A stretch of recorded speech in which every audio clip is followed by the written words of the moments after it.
Hello, it's Layla Gowrie sending you this message from the Education Inkilab Sound Studio. If you clicked on this thumbnail, perhaps it's because something about the world feels overwhelming right now. The constant stream of images, headlines, and opinions. The sense that something important is happening, but it's difficult to understand what's real, what's manipulation, and what is simply noise. I wonder how you'll receive this essay film. If you'll believe it, or you might question it. This film essay is a transmission of sorts. A learning resource designed to help you pause, examine what you see, and begin forming your own conclusions. It's not here to tell you what to think, but to guide you toward developing your own sense of critical media literacy. Please remain on this frequency as the transmission continues. Misinformation, power, and critical media literacy as a resistance. Introduction. Are we looking for truth or something else? Misinformation. It's everywhere, shaping hatred, deepening division, and in some cases contributing directly to death. Her name is Shukri Abdi, a visibly Muslim girl, a Somali refugee child who had escaped war and displacement with her family in search of safety in Britain. She was 12 years old. Shukri was also a vulnerable child. English was not her first language, and like many newly arrived refugee children, she was still navigating a school system, a culture, and a language that were not her own. In the weeks leading up to her death, her mother repeatedly reported that Shukri was being relentlessly bullied at school. The concern was serious enough that teachers sometimes escorted the child home, fearing for her safety.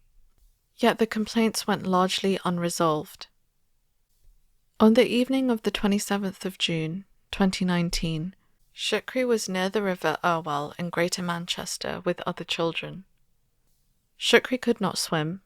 Her family later said she would not normally go near deep water, yet she ended up dead in the river.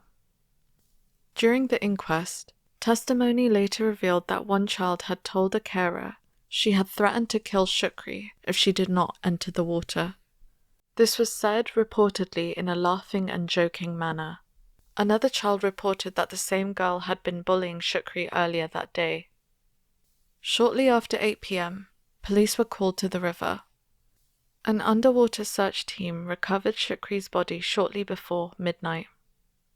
Her mother, who had begun searching for her daughter hours earlier, was informed of her death at 1 a.m. Within hours, police described the event publicly as a tragic incident with no suspected foul play. The narrative stabilized quickly. Accident. When Shukri's mother was later briefed about her daughter's death, no translator was provided, despite the fact that English was not her first language. A grieving mother who had fled war was expected to process the details of her child's death in a language she did not fully understand. And then the story entered the media cycle. Major British news outlets, including the BBC, reported the death largely through the same initial police framing: a tragic drowning, a young girl in the river, no suspicious circumstances.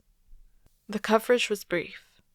Short reports, minimal follow-up, little investigation into the allegations of bullying that the family had been raising long before Shukri's death. The story moved quickly through the news cycle and then it disappeared from it. No weeks of rolling coverage, no national debate panels, no sustained investigation into institutional responsibility. For many people scrolling through their feeds, the story existed only as a headline, if it was deemed worthy by the algorithm. Girl 12 dies after entering river. And that was the end of the signal. But this is where critical media literacy becomes necessary. Because misinformation does not only emerge from fabricated stories or conspiracy theories, sometimes it emerges from institutional repetition. When police statements become headlines, Headlines become public memory, and complexity is compressed into a single word: accident. What disappears in that compression? A Somali refugee child? A vulnerable girl with limited English navigating an unfamiliar school system? Weeks of reported bullying? A threat made before she entered the water? Most audiences never encounter these details. They encounter the headline. And once the headline settles, the story is over. But critical media literacy asks us to do something different. It asks us to slow down the signal, to ask why some deaths become national tragedies while others barely disturb the information ecosystem before fading away. I still think about you, Shukri.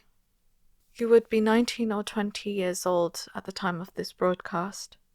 I sometimes wonder what kind of person you might have become, whether you might have gone to university, what you might have chosen to study.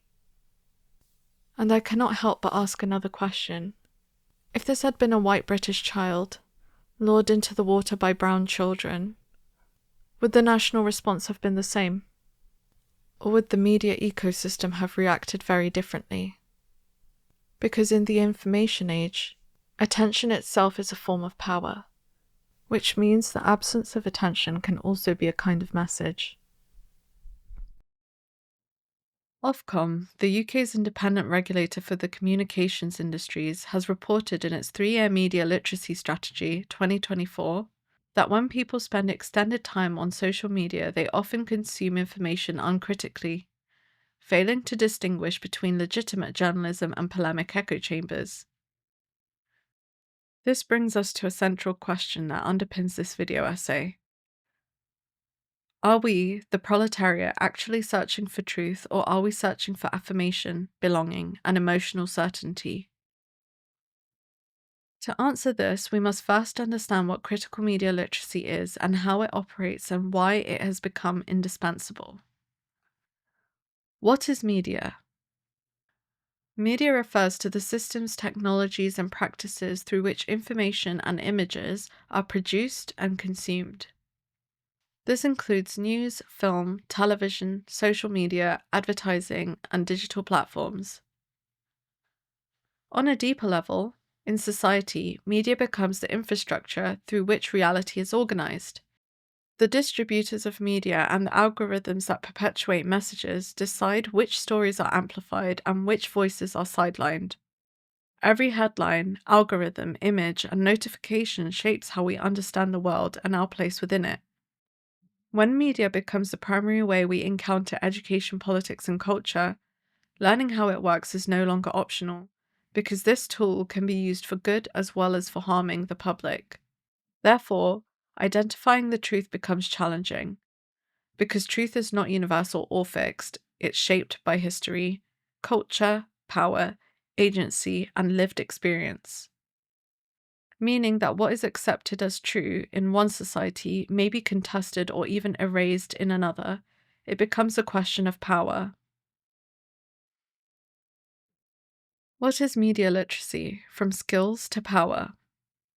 Literacy isn't static. It evolves alongside technologies, national and global cultures. Today, we speak of multiple literacies such as media, digital, emotional, cultural, computational, visual, data-based, and many, many more.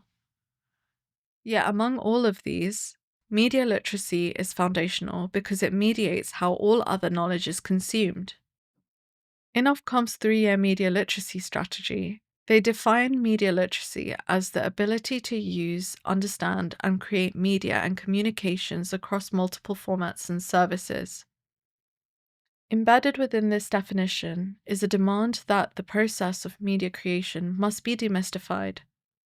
Ofcom's stated aim is for the UK public to access media they trust and value and live a safer life online. However, defining media literacy is not the same as being accountable for how it is governed. This raises an uncomfortable but necessary question. How do we decide what counts as trustworthy, and who monitors the arbiters of trust themselves? Ofcom's own research shows that social media is now on par with television as a primary source of news in the UK. This means that media literacy cannot be limited to evaluating content alone. Platforms such as Instagram, TikTok, Douyin, and WhatsApp actively shape meaning through algorithms, interface design, notifications, and recommendation systems. Distribution itself becomes epistemic. How content is delivered shapes what people care about and believe versus what they ignore. A brief history: media literacy, propaganda, and the medium. While the media literacy crisis feels contemporary, it is not new. Some of the earliest attempts at media literacy education emerged in the 1930s through the British Film Institute, responding to the rise of film propaganda. These initiatives aimed to teach audiences how to analyze media critically rather than absorb it passively. This concern was later developed by media theorist Marshall McLuhan. In Understanding Media, The Extensions of Man, 1962, McLuhan introduced what became known as medium theory, the idea that form and structure of media shape meaning as much, if not more, than the content. His oft-cited phrase, "the medium is the message," emerged during a period of widespread political questioning when trust in state narratives and war propaganda was eroding. What McLuhan could not have fully anticipated was how this logic would persist, even as trust in the institutions controlling media began to fracture. Legacy media and the crisis of authority. Today, these institutions are often described as legacy media. Traditional broadcast and print systems developed before the widespread digital dissemination of information via the internet. As these systems continue to operate, public mistrust has grown. Research commissioned by the UK's Department for Culture, Media and Sport in 2025 shows that although broadcasters such as the BBC remain widely used, trust in the mainstream news is steadily declining.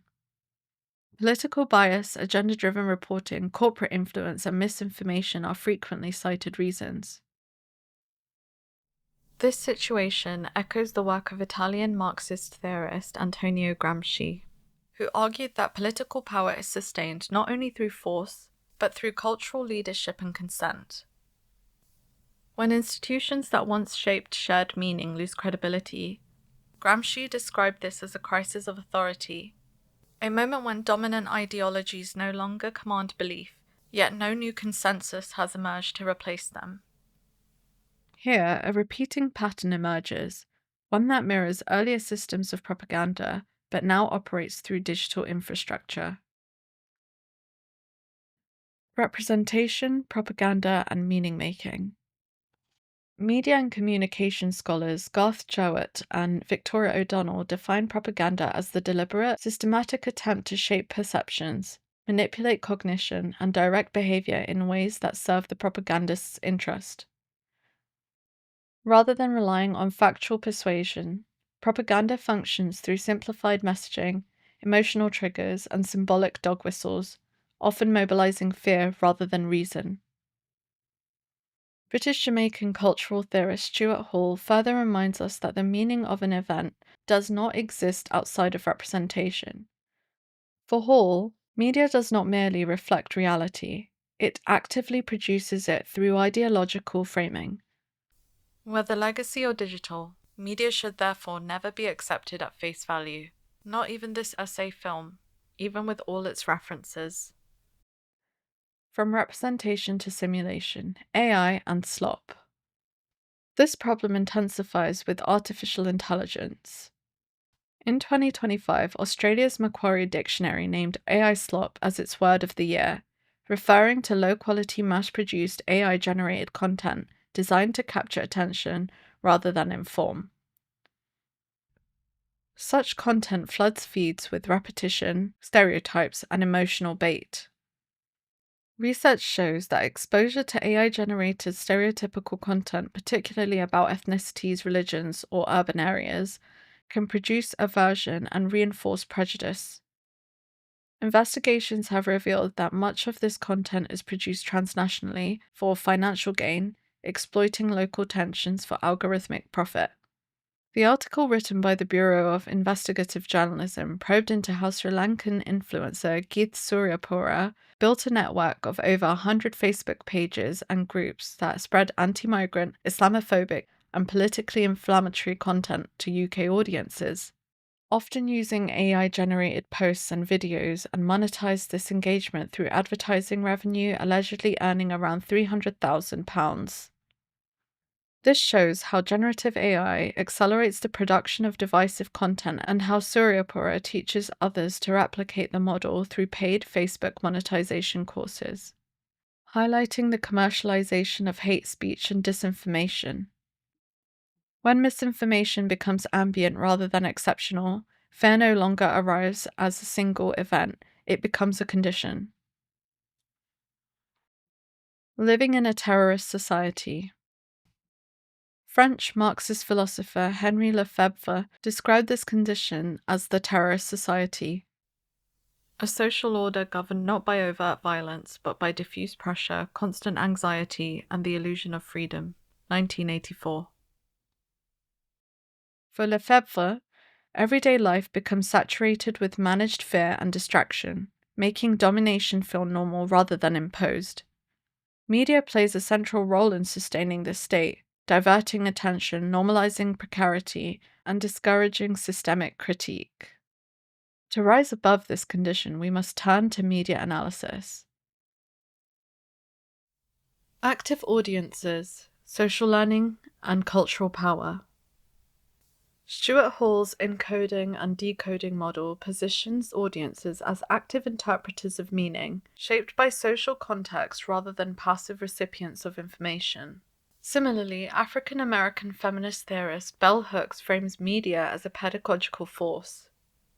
In Teaching to Transgress 1994, she argues that culture teaches us who we are, where we belong, and how society is structured, often shaping our understanding of power long before we have the language to question it. Psychologist Albert Bandura helps explain why this matters. His social learning theory shows that when certain images, behaviors, or identities are repeatedly made visible, rewarded, and affirmed, they don't just reflect society, but they actively shape what people aspire to and how they learn to behave. Sociologist Pierre Bourdieu takes this further, showing how what we watch, read, and give value to culturally becomes a form of social capital, a way of signaling belonging and status, whilst quietly reinforcing hierarchy. These processes are structural, not accidental. Critical consciousness and the role of education. Writing in the context of colonialism and mass illiteracy according to class, Brazilian educator and critical theorist Paulo Freire argued that epochs of historical transition force societies into a choice: either develop critical consciousness or become oppressed by forces they do not interrogate. Freire insisted that education is always political. From this perspective, media literacy is not about shielding audiences from harm, but rather about enabling agency, the ability to name, question, and transform the conditions shaping everyday life. However, tensions remain. When media literacy is framed as safeguarding audiences from harm, it risks slipping into protectionism, racism, and prejudice. Racism and prejudice are not simply transmitted by media, they are reproduced through imitation, discourse, and silence when the need to speak arises. Generating critical media literacy from awareness to practicing, according to Hobbs. Nonetheless, research shows that when people understand how media is made, they gain control over its interpretation. This is why it is crucial to develop critical media literacy, as it is not innate. Luckily for us, it's a skill we can generate through practice. Developing media criticality means actively interrupting passive consumption. It requires a shift from asking, "What does this say?" to "How was this made? By whom? And for what purpose?" This process is about cultivating agency. At its most practical level, generating critical media literacy involves several interlinked practices. First, critical thinking, This means interrogating media messages rather than accepting them at face value. It requires asking whether claims are supported by evidence, how emotion is being used, and what perspectives are missing or marginalized. Second, questioning the source. Media messages are always produced by someone somewhere for a reason. Investigating who created the content, who funded it, and what their interests or goals might be is essential. The credibility of information is inseparable from the conditions of its production. Third, seeking diverse perspectives. Algorithmic systems are designed to reinforce familiarity and agreement. Actively consuming media from a range of viewpoints, especially those that challenge our own, disrupts echo chambers and expands interpretive capacity. And fourth, fact-checking and verification. Claims should be cross-checked using independent, evidence-based sources. This practice becomes especially crucial in environments saturated with misinformation, AI-generated content, and emotionally manipulative narratives. Together, these practices move audiences from passive spectatorship towards critical participation. Media literacy here is not about knowing the right answer. It's about cultivating habits of inquiry that remain responsive to changing media ecologies. Censorship and the subaltern. These tensions are visible in moments of institutional intervention. The BBC's removal of Gaza, How to Survive a War Zone, 2025, following Ofcom's ruling, reignited debates about transparency, representation, and censorship. The ITV article reports that the UK's media regulator, Ofcom, ruled the BBC committed a serious breach of broadcast regulations in its documentary by failing to disclose that the film's narrator was the 13-year-old son of a Hamas official, which Ofcom alleged misled audiences. This omission was judged materially misleading and had the potential to undermine public trust in BBC factual programmes about the Israel-Gaza war/genocide. As a result, the documentary was removed from BBC iPlayer and the BBC must broadcast Ofcom's official findings. Rather than opening dialogue, the documentary was erased, echoing the logic of book banning. This resonates with the post-colonial theorist Gayatri Chakravarti Spivak's influential question, can the subaltern speak? In her work, Spivak argues that marginalized groups are often prevented from being heard, not through absence of voice though, but through institutional structures that filter and dismiss their narratives. When media institutions decide which perspectives are legitimate, the subaltern remains unheard, because power and status in society determines the subaltern's audibility, not because they are silent. The fire hose of falsehoods and algorithmic power. The contemporary media environment is further shaped by what defense and information researchers Christopher Paul and Miriam Matthews describe as the fire hose of falsehoods. A propaganda strategy characterized by high-volume, multi-channel messaging that prioritizes speed and repetition over consistency or accuracy. This saturation overwhelms audiences, making sustained critical evaluation cognitively and emotionally exhausting, which sounds much like a terrorist society. Here, media literacy connects back to active audience theory. Meaning is made, not received. Yet this meaning-making takes place within systems that reward outrage and certainty. Why this matters? Media literacy as civic practice. Media literacy does not eliminate bias, nor does it guarantee truth. What it offers instead is a method, a way of slowing down meaning-making in a system designed for speed. British cultural theorist Raymond Williams challenged the elite models of culture by arguing that culture is produced through the everyday practices of ordinary people, not just by dominant institutions. This concept of culture as participatory is reflected in contemporary digital environments, where interest-driven learning and bottom-up knowledge production have been documented by Ito et al. In their paper Connected Learning, 2013. Recognizing these dynamics, UNESCO positions media and information literacy as foundational to freedom of expression and democratic participation. However, critics warn that media literacy must not place responsibility solely on individuals while leaving power structures unchallenged. Media literacy as inquiry, Renee Hobbs' framework in action. Modern media scholar Renee Hobbs offers a powerful way of understanding media literacy as a structured process of inquiry, one that positions individuals as capable meaning makers rather than deficient audiences. Image 1. The Media Literacy Discourse Model. The first image on screen illustrates what Hobbs describes as the media literacy discourse model. Visually, the model is structured as a series of zones that work synergistically rather than a linear pathway. Media literacy is presented as a contested field shaped by overlapping actors and discourses. On the left side of the diagram, we see institutional forces under authors and audiences, which refers to government agencies, regulators, and policy frameworks. These are often concerned with risk, safety, and control, particularly around children, misinformation, and harmful content.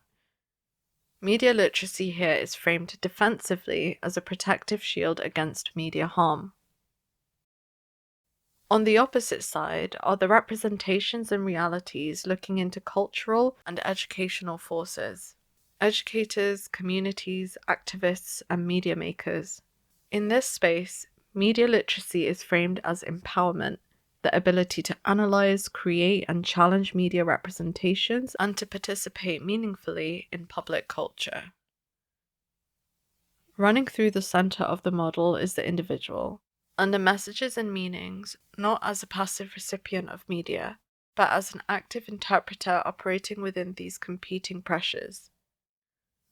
The model makes clear that individual choice or responsibility never exists in a vacuum. It is shaped by platform design, economic incentives, regulatory constraints, and cultural norms, making media consumption highly political. What the diagram makes visible is that media literacy is constantly being pulled in different directions. It is mobilized by institutions to manage risk, by platforms to deflect responsibility, and by educators to cultivate critical agency. Hobbs does not suggest that one of these positions is pure or correct. Instead, she insists that media literacy must be understood as a site of negotiation, where power and ideology intersect with education. Image 2. The Media Literacy Learning Model.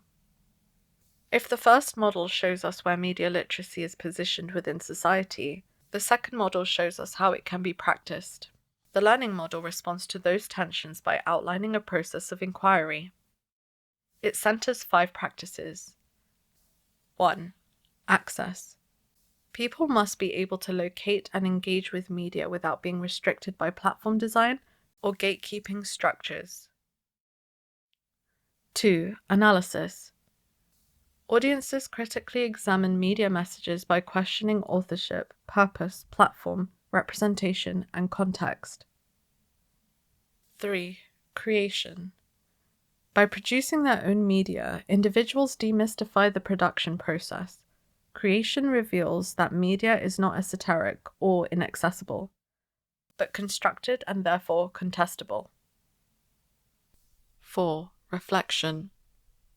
Here, audiences reconsider both the media they consume and the media they create, examining how meaning shifts across contexts and interpretations. 5. Action. Finally, media literacy becomes social. Knowledge is shared, conversations are sparked, and media understanding is mobilized towards civic participation and problem solving.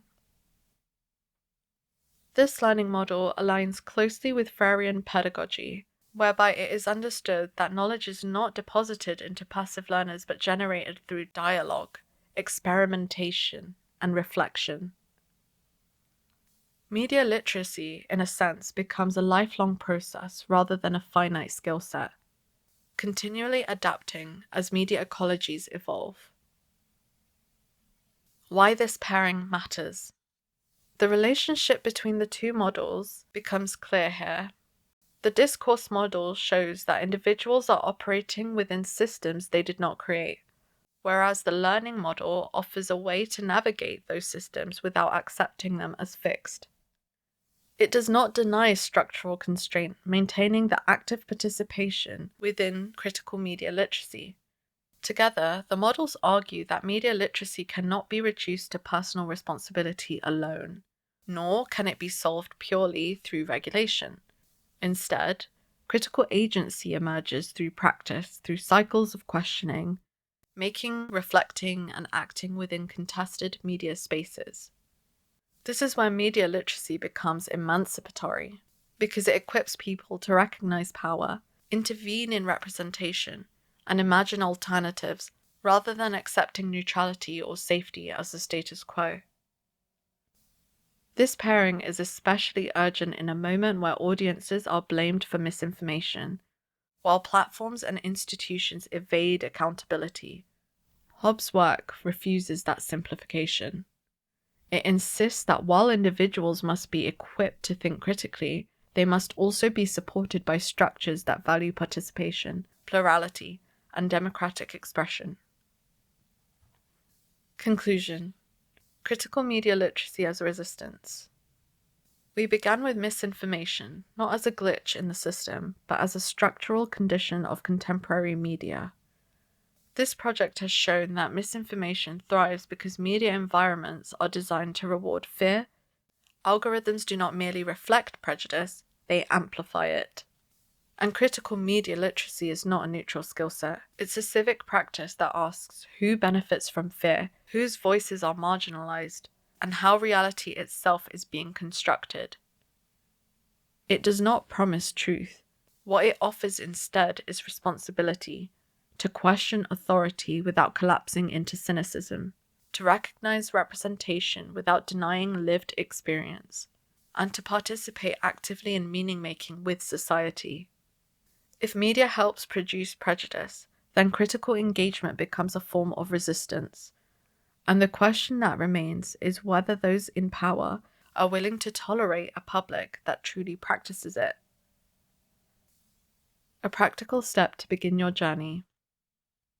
If you want to begin practicing critical media literacy today, start with a 10-second pause before sharing content yourself or from other accounts online.